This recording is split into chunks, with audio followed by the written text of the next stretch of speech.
Hi, I'm Gordon Sprouse, Marketing Director at Simrad. Well, we're here in the garage, but we're going to take you out to Florida where we have Sean Edmonds standing by to talk to you about the NSS Evo 3. What he's going to do is help you from the startup, from the time you press that power button to all the features that you can access so you can make the most of your time on the water. And if you have questions, don't forget, we've got live chat going on so you can ask all the questions you want, all the technical questions, and we have our Simrad experts standing by to answer those questions for you.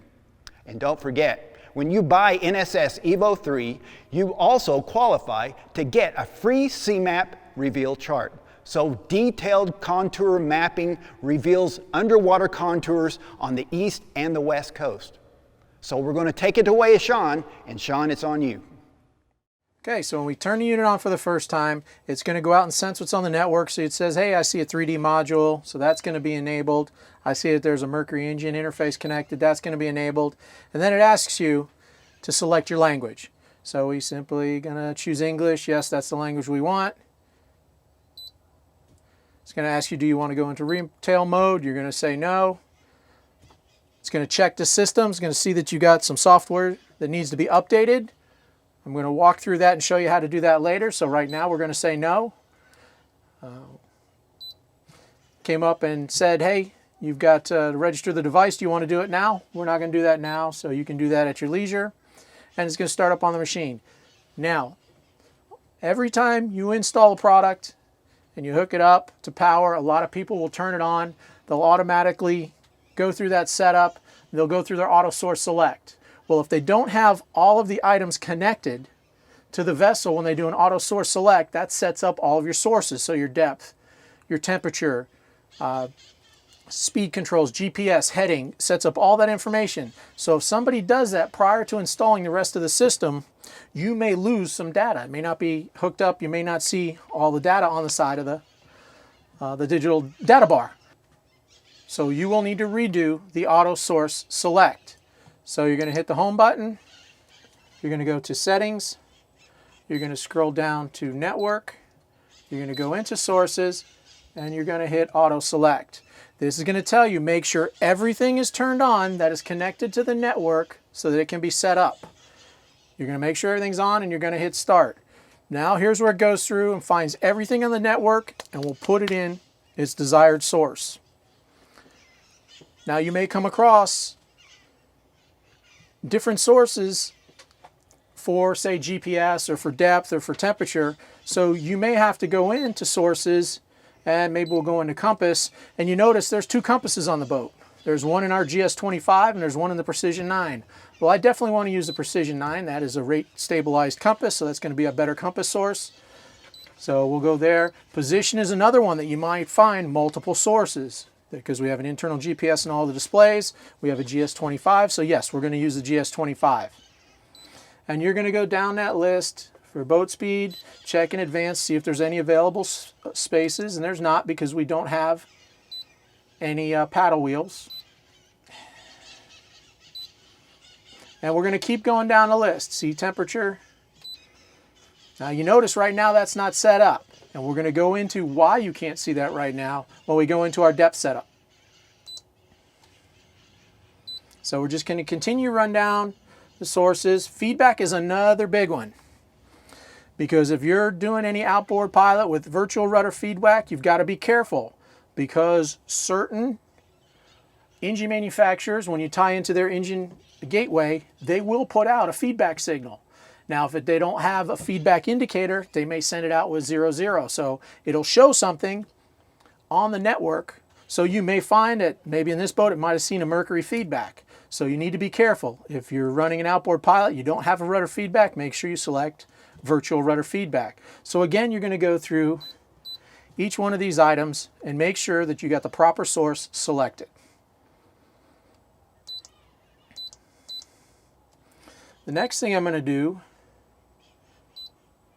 is go down and select my units. So I'm going to make sure, now when you select English, it does put it in the primary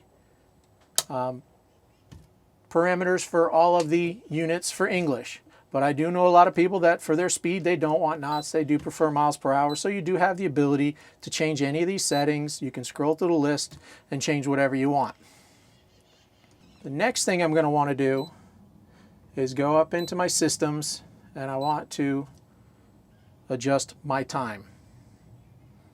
So you have the ability to adjust your local time by putting in your offset of GMT. You can select whether you have 12 or 24-hour format, and then you can also select the format of how it is displayed, whether it's month, day, year, or day, month, year. So you make those changes, you simply hit save, and you can check that right there while you're making those changes to make sure that that time is correct. Now the next thing I want to do is go into power control. Now power control is on the power wire. For most of the Navico products, you're going to see red, yellow, and black. The yellow wire is kind of that sense wire or trigger wire. Now if you want the machine to control the ancillary parts like sounder modules, Ethernet hubs, radars, you can tie the yellow wires together, and you must make the MFD the master. That means when it turns on, it sends out 12 volts down that yellow wire to turn on all the ancillary parts. But if you do have two machines and you tie those yellow wires together, you can make one master and one slave, which means when I turn on, I'm going to turn on the other unit. So that's what master and power is. It's just for power control, what's going down that yellow wire or what it's looking for as an input to that yellow wire.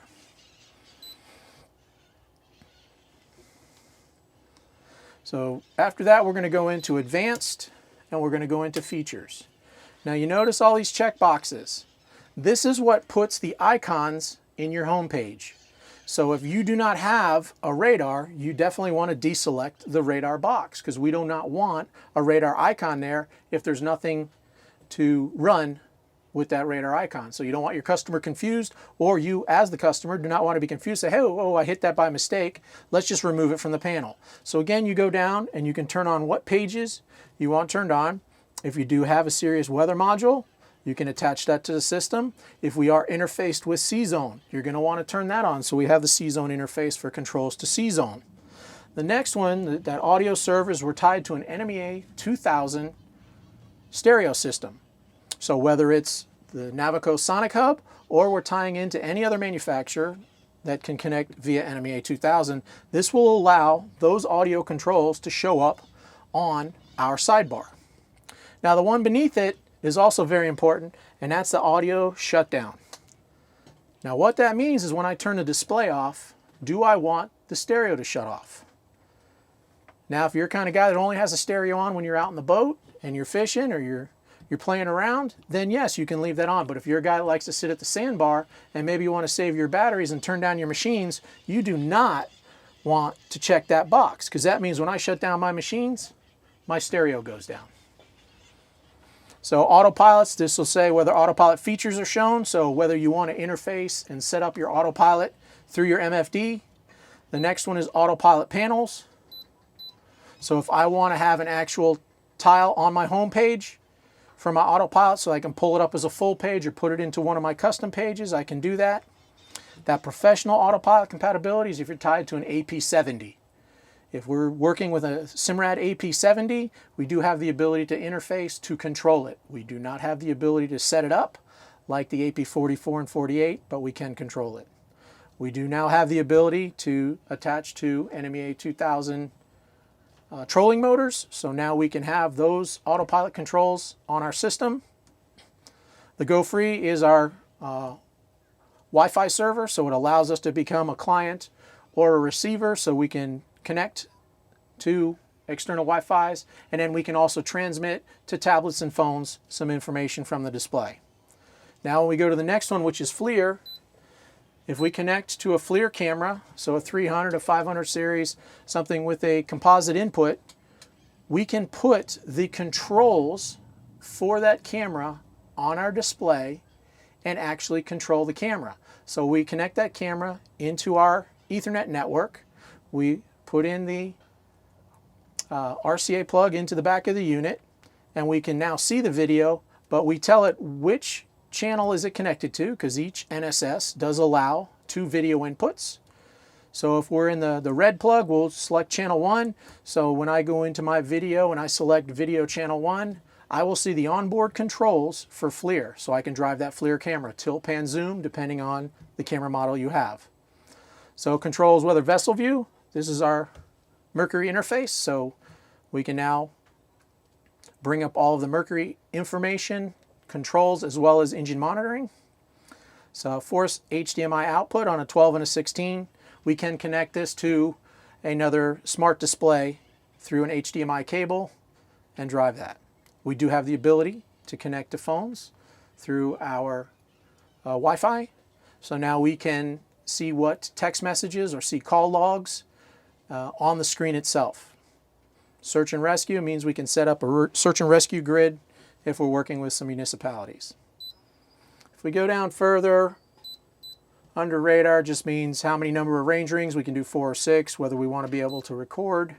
With our Echo, we have the ability to control the size of the depth digit. Here's where we do that. Time zones just shows when do we change time zones when we're going offshore. Fuel, whether we want to use fuel flow sensors. So if the boat does have NMEA 2000 fuel flow sensors, we can use them for tank levels.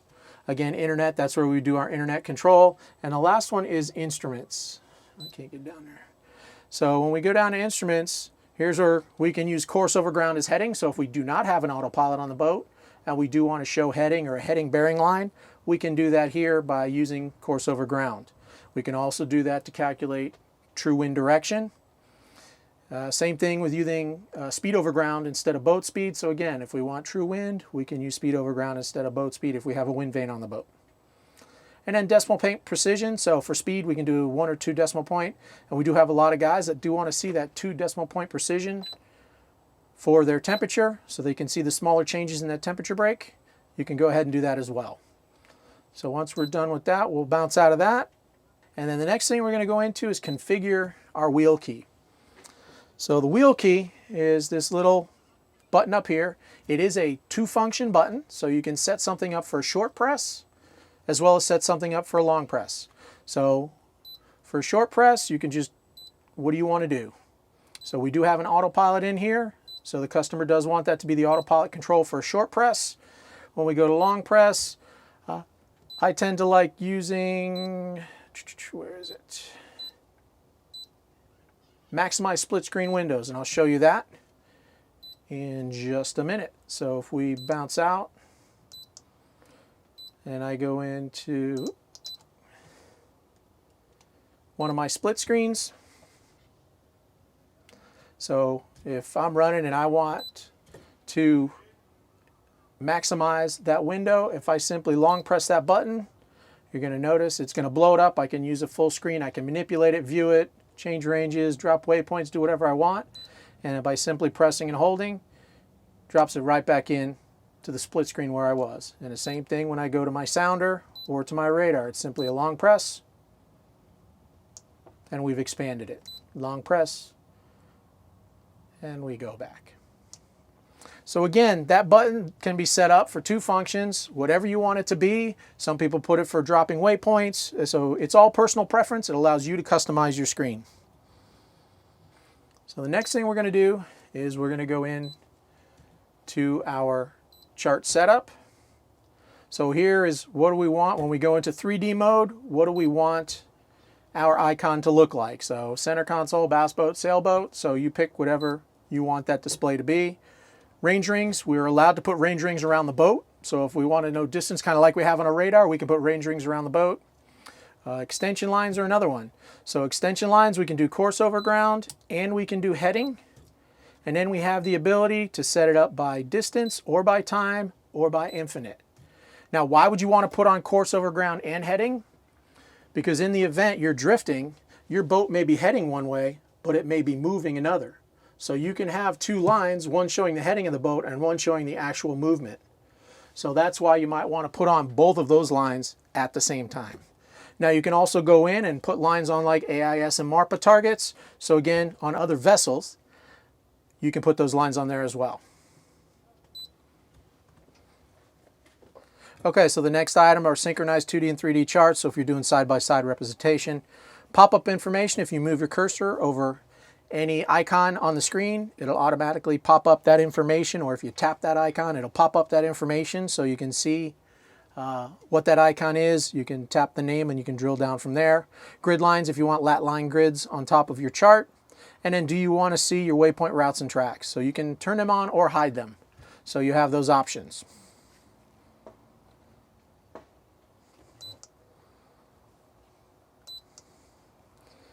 So the next thing we're going to go into is we're going to go to our full page chart. And here we're going to go into menu, more options, and here's where you set your orientation. So you can do north up, heads up, course up. So again, you do heads up, and you'll always get that north indicator in the screen to let you know where north is. So we're in heads up mode now, so the boat's heading up. We go back in and you have look ahead.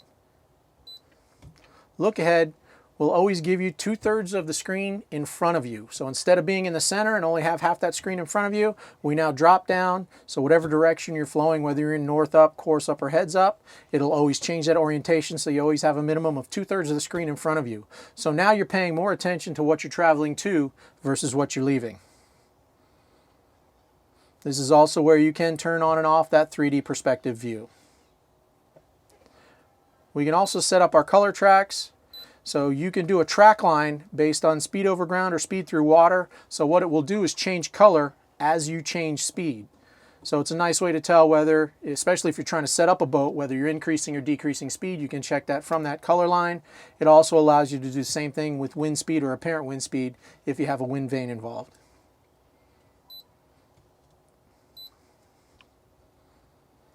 And then the last thing is just going to chart source and making sure you check the appropriate chart that's installed. So now that data can be installed onto the screen for you to use.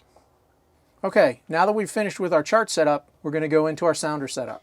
So we're going to go to Home, we're going to go to Settings, we're going to go into Echo. Now, when the machine first gets turned on and delivered, you'll notice that it will always be in single source mode. Now you can leave it in single source mode as long as you only have one transducer plugged into the entire system.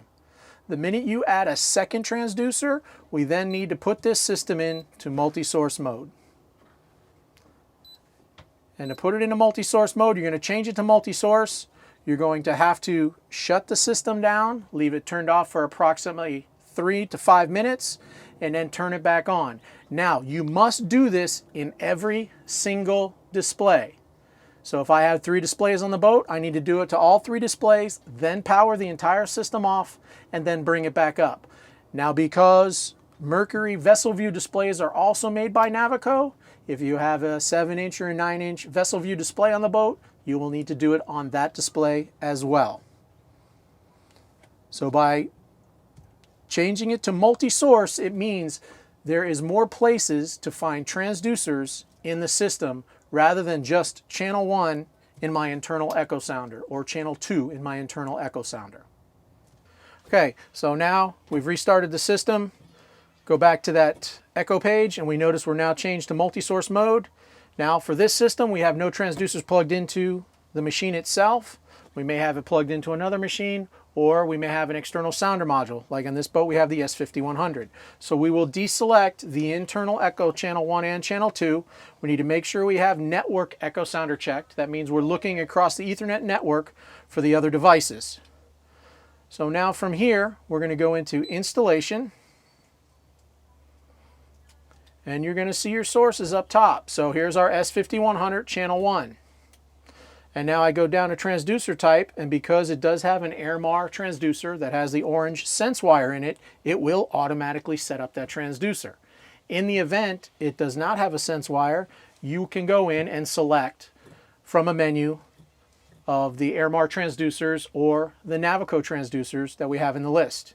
Now I'm going to do a few things. The first thing I'm going to do is I'm going to change the search depth to unlimited. What does that mean? That means that in any of the channels, if I go below 1,000 feet, I will stop showing digital depth at 1,000 feet. I may show graphical depth so I can see that color line drop, but my digital depth in the upper left-hand corner will no longer be seen. It will go all to dashed lines. So we need to make sure we do that in all 3 channels. Then from there, I'm going to go to source name, because it's kind of tough to see S5100 channel 1, channel 2, or channel 3. I'm not sure what they are. So I know in channel 1 I have my high frequency. So I'm going to type in high. I'm going to hit enter. So now for channel 1, the name is going to be high. So in my source menu, that will be high. We will save.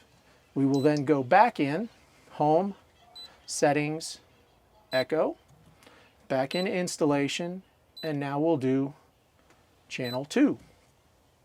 This is going to be low. Enter. Change my search depth to unlimited. And then hit save again. We've got to do it for each channel because it'll only save the last channel set. So if I go channel 1, channel 2, channel 3 and hit save, it's only going to save channel 3. So I've got to do each individual channel at a time.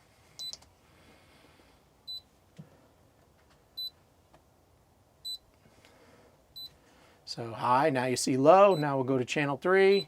So I'm just going to put not used, so I know that I don't select that as a source. And again, I want to make sure that's unlimited because I don't want to stop the other channels from seeing past that 1,000 foot. You notice down here it says unknown transducer type. That's because there's nothing plugged in there.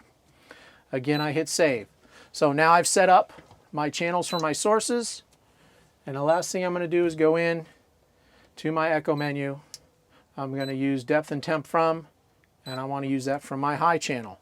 Now remember in the beginning when we went to network, we weren't able to see our sources for C-temp and for depth. So now we're able to select them because we didn't set up the external sounder module to be able to be used as sources. So it gets tricky when you're using external modules, so you want to make sure you do it properly the first time so that everything gets set up. And now when we go to our page, we hit source, I hit high. I'm going to set my range.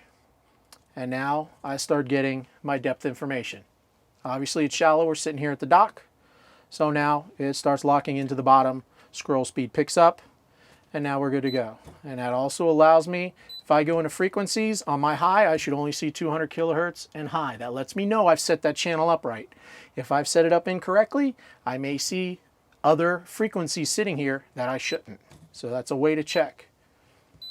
So again, if I go into low, I'll see the same thing. When I go back into my frequencies, I should only see 50, low, chirp, and custom. Okay, so next we're going to want to go into more options, and here's where you're just going to set up your color palette. So you have 8 different color palettes you can choose from, and simply pressing the palette allows you to view them, see if you like it or not, and then you can select your color palette. Now what you also see at the bottom is bottom coloring. That takes that dark red bottom and it will turn it brown. So now we can tell what's hard bottom and what is off that hard bottom. So here sitting at the dock, I know that this is probably a silt layer or some sand, but when we do get offshore, this is going to be my bottom target. So the fish that I'm looking for that are sitting just off the bottom of the floor, I can now do a color that is completely separate from the base layer in our color palette. So red against brown, you'll be able to see those targets in a lot better discrimination.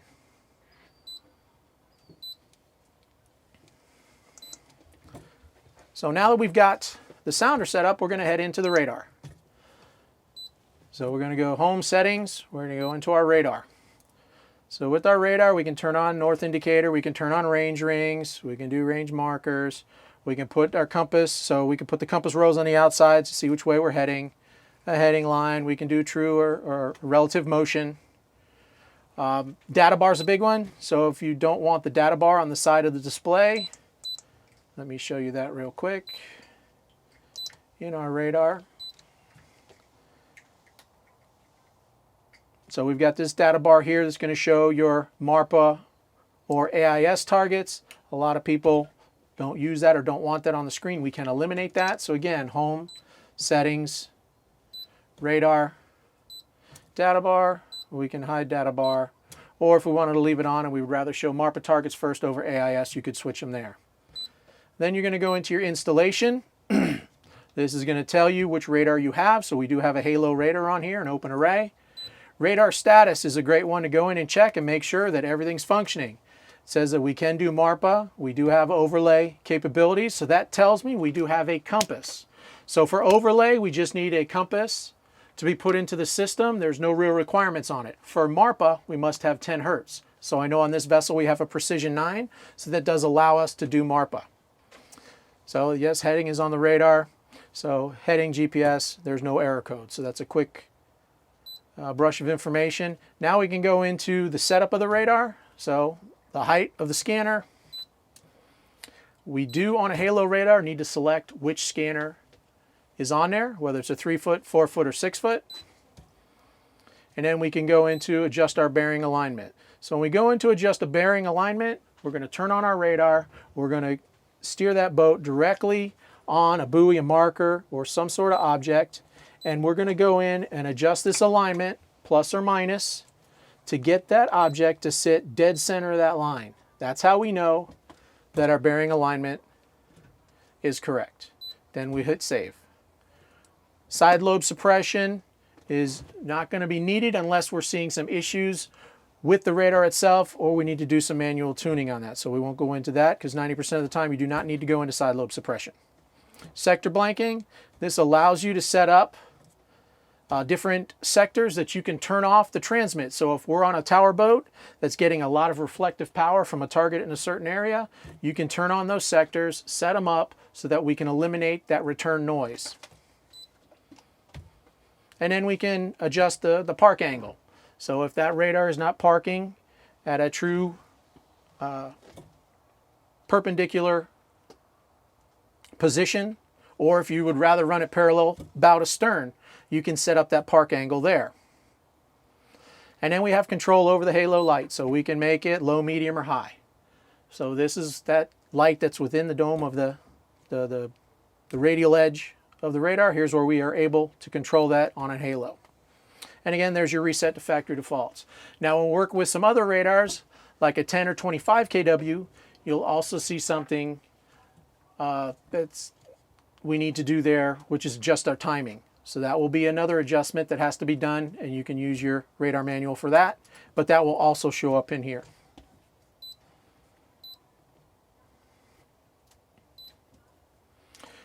So once we get that set up, the first thing we need to do is go in and check sources, because in the event that there was a radar that was removed from the boat or somebody put it into a demo mode, it might have selected that demo radar as the default.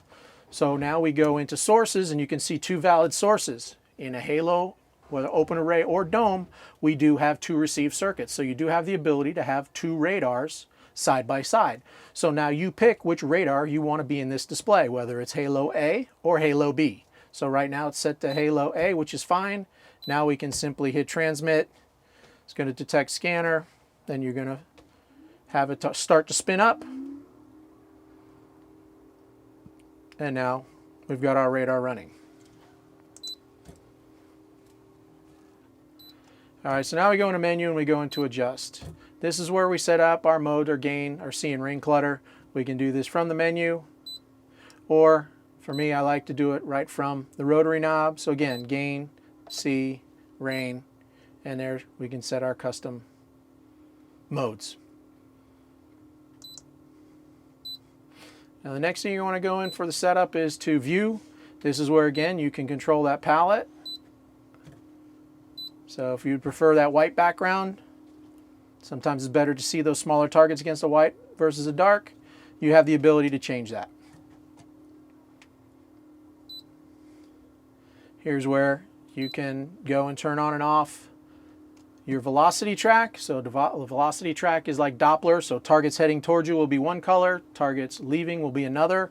So against a red palette, targets moving towards you will be yellow, targets moving away will be blue. So you can turn that on and off. You can go into the settings, you can set your speed thresholds. So all that's done through the menu. It's where you turn on target trails. So if you want to show trails behind any targets on the radar, again, your orientation, whether you want heads up or course up.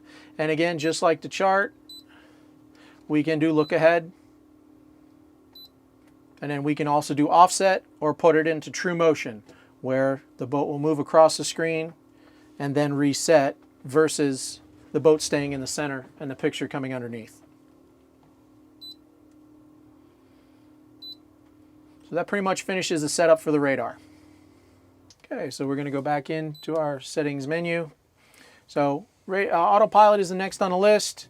Again, we're not going to go into that here. That should be done by a Navico certified installing dealer to make sure that all the settings are set up properly so that that autopilot can steer you in all weather conditions. So now we'll jump into navigation. So this is where we can do our method of navigating, whether it's Rumline or Great Circle. You can set your arrival status, your cross-track limits. So when do you want the alarm to go off? You can do an alarm at every arrival point in a route or to a waypoint. Magnetic variation can be done manually, or you can accept it from the GPS based on position. This is also where you have the ability to turn on Phantom Loran. So a lot of guys still out there have their Phantom Loran numbers or their Loran numbers.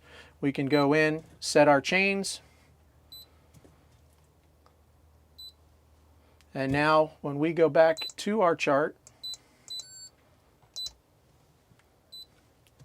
if I go and move my cursor off, it will have GPS and Loran.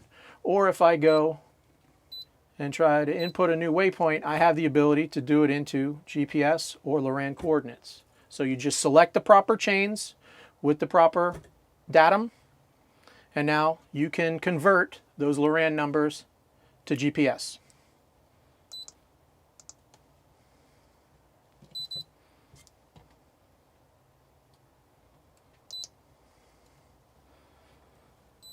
Next, we'll end up going down to fuel.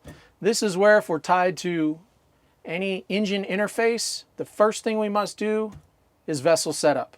And under vessel setup, this is where all the information for your vessel needs to be set up. So whether it's tank levels, maximum fuel capacity, number of engines. Now this is usually set up by your boat builder or by, again, a Navico dealer doing the install that knows all this information, knows where to get and reference all of the connections within your system to make sure that it's set up properly.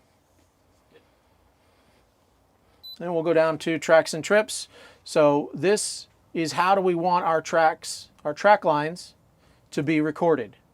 Auto is a great way to do it. I always tell you to leave it in auto because auto is a combination of distance and time. Because when you're traveling at a consistent clip, it will go off of distance. If you're drift fishing and moving very slow, it will go off of time. So by leaving it in auto, it will use both and pick whichever's the best to drop that track line and to make it the most accurate. You can do a speed threshold, so if it's below 3.45 miles per hour, it'll automatically go into time. And then auto trip detection, turn that on if you want Trip Intel to ask you, do you want to continue the trip you're on or do you want to start a new trip, so that you can use that Trip Intel page to give you all the information about the boat, fuel burn, distance traveled, what's your max distance with the economy that you have right now.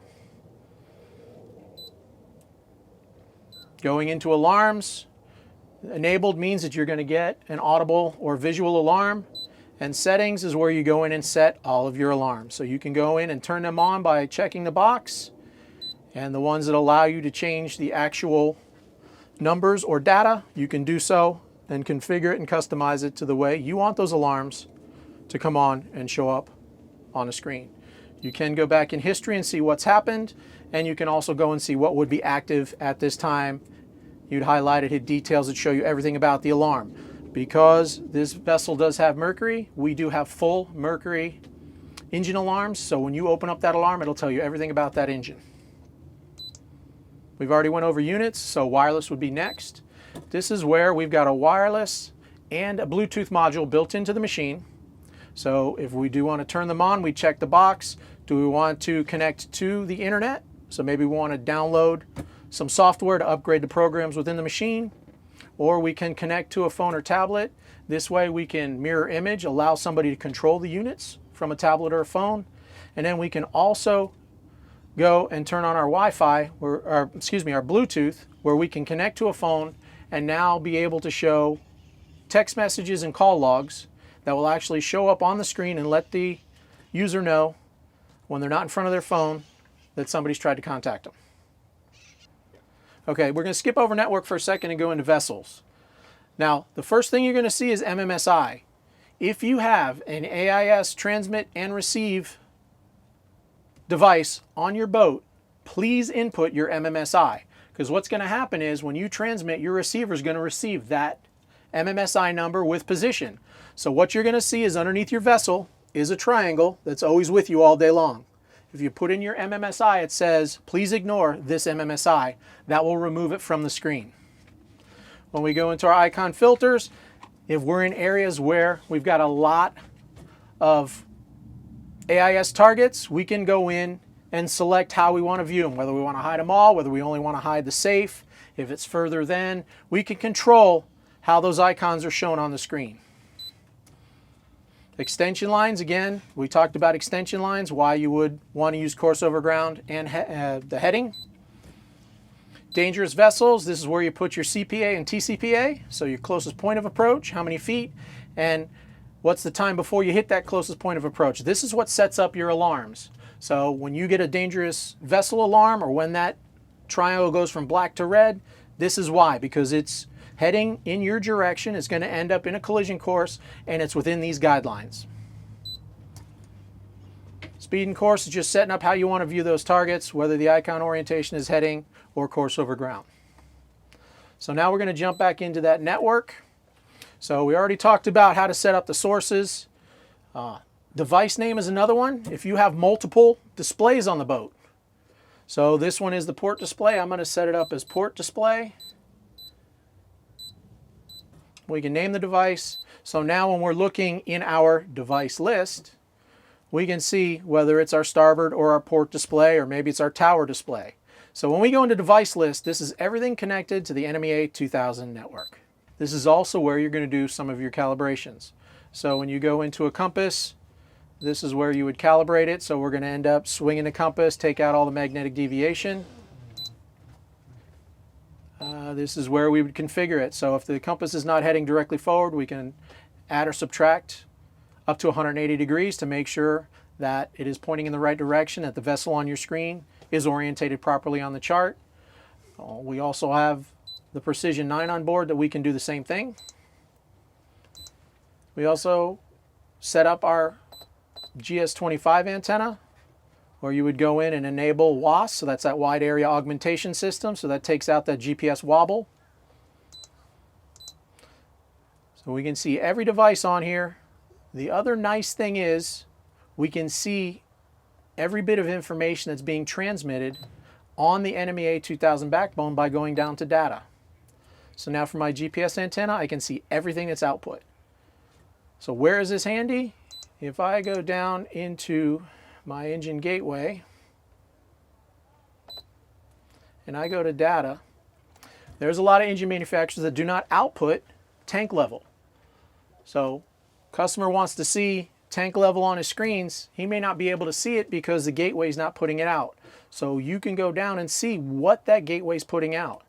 So you can see here I'm showing fuel rate, and then I also have fuel level. So this device does put out fuel rate and fuel level. So that's the nice thing, is you can see what the device is putting out on the NMEA 2000 network. So now you can make sure that if it's there, then we can set it up. But if it's not, you need to figure out whether we need another device or just can't be done at all.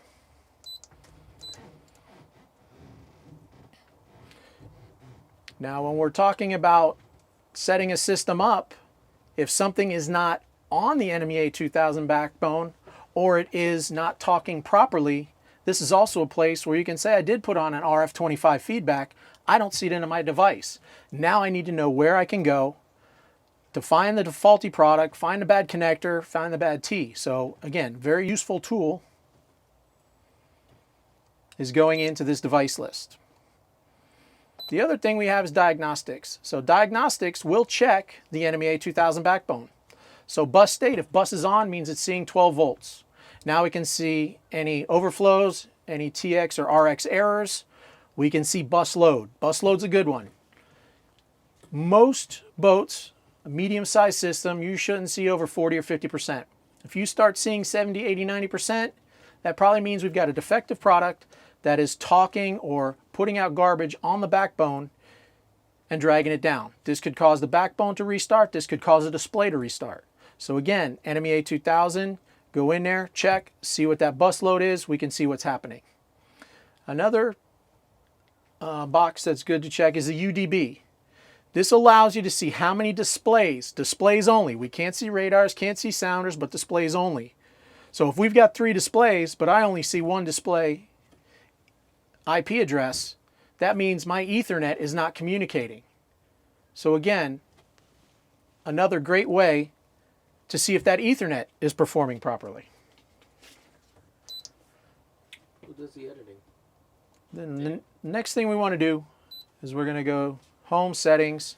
I want to go back into Advanced. And if at any given time we feel that that touchscreen is not performing or feels a little glitchy, we can go in and do a touchscreen calibration. This will reset the calibration because sometimes at the factory, maybe a different situation than it is on the boat. This will recalibrate the touchscreen and clean up any issues that you might have once we're finished. Now that you're finished with the setup, there's a couple things we're going to do. First thing we're going to do is we're going to put a micro SD card in the machine. We're going to go to Home. We're going to scroll down to Storage. I'm going to go into My Files, and I'm going to go down to Settings Database. Now it's going to ask me where do I want to store that settings database. So I got my memory card. I'm going to put it in the bottom. I'm going to store it. I want it as a new file, and I can call it our webinar file. And what this is doing is it's storing all of the setup that I just did on this entire system into a file onto that card that I can now reinstall into the machine if at any time a customer has gone in and completely run through and changed the settings or got themselves into a place where the machine is not working properly. I can simply now take that card, go find my webinar file, hit it, and say import. And display over start. So now it's importing that, completely setting up everything in the machine to where it was when you walked off the boat or you finished that setup. So once that is finished, the other thing you're going to do is Home, Settings, About, Support, Create Report. When I create this report, it stores everything from products, whether it's on the NMEA 2000 or the Ethernet backbone, software, serial numbers, in a single file, which allows you to export it to a micro SD card to keep, if you're a dealer, to keep and put into that customer's file. You can convert it to an Excel spreadsheet, and now you have it. If you're a customer, you can send that off to a dealer. So if he needs to look at anything about the machine, you have that NIF file already prepared. So you just fill out the required headers, simply hit save, and it's again going to ask you where do you want to save it to your card, and you're good to go. So the last thing we're going to do before we go in and start using the product is we need to go in and check and make sure we have all the latest software. So if again, Home, Settings, go into About. If I go back under Support, check System for Updates. When I go in here, I can see there's a couple items that do not have the current software. Now, even though this is a Mercury Vessel View product, their software does live on the Navico site, so you can find it there, or you can go to the Mercury site. But right now, I do have the StructureScan 3D software, so I know that that needs to be upgraded. So I've already downloaded that, put it on my micro SD card, put it in the machine. So now I go to Home, Storage, find my card, and I need to go to my StructureScan 3D. So I go to StructureScan 3D. It says, what do I want to do? I want to upgrade. Okay, is this the device that you want to upgrade? I hit yes, and I hit Start Upgrade. So now that will upgrade. 90% of the ancillary parts can be done through the machine. There are some products that do have to be upgraded independently. The machine will tell you whether you are or not allowed, or you can find that out on our website. Upgrade complete.